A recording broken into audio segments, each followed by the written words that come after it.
Thanks so much for this wonderful presentation. So now the stage is open for questions here. Maybe we start with Sean Morrison.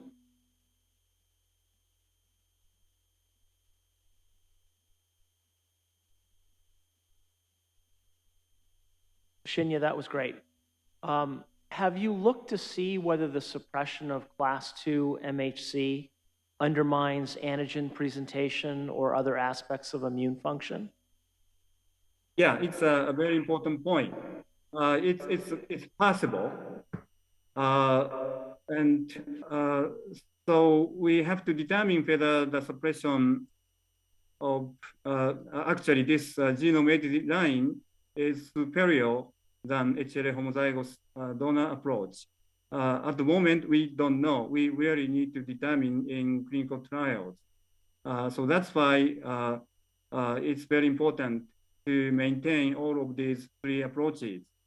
Because at the moment, we cannot make any predictions which will be the best approach for each patient. Do we have any other questions here in the room? Hans?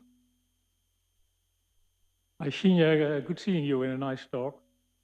So we know from growing somatic organoids in culture that there is a certain mutation rate. And we're always worried if we're now going to transplant, what should we look at? You must have been thinking a lot about this in iPS cells. So what are the safety regulations that the authorities will accept with these lines?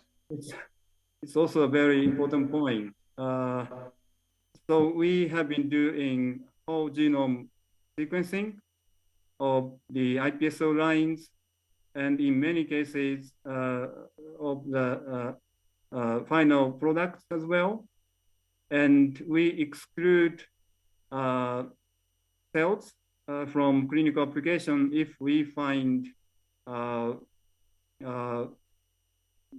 significant mutations in so-called tumor-related genes. But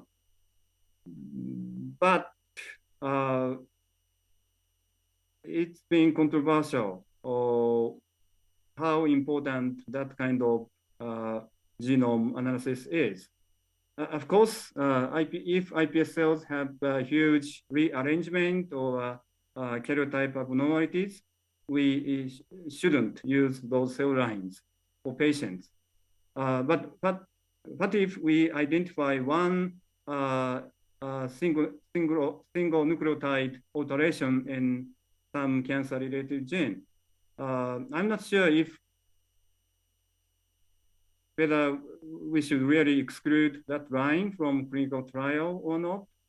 So at the moment, I don't have a good answer. We have been discussing with many other scientists and also with regulatory people, or including PMDA and FDA. But in Japan, we have two levels of clinical trials. One is clinical studies, which is initiated by scientists and which is kind of judged by other scientists. We also have a clinical trial, which is more often initiated by companies and regulated by PMDA, which is equivalent of FDA or EMA. And in clinical study, which is judged by other scientists, they often ask us to do whole genome sequencing. But PMDA so far, they do not ask us to do whole genome sequencing. So it's been kind of interesting to see the difference between those two approaches to clinical studies and clinical trials. So sorry, Hans, I don't know the answer yet. Maybe Masao Takahashi may have a better answer, but it's been very difficult point. I think we have maybe time only for one question, so maybe we can basically push the remaining questions to the general discussion. Maybe Ellen? Yeah, can you hear me?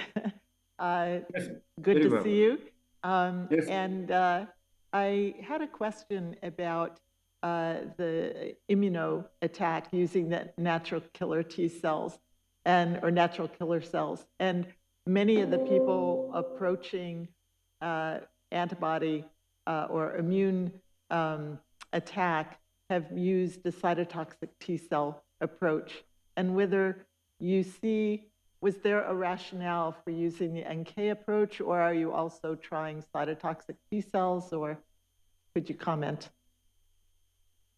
So, Elaine, you were talking about cancer immunotherapy?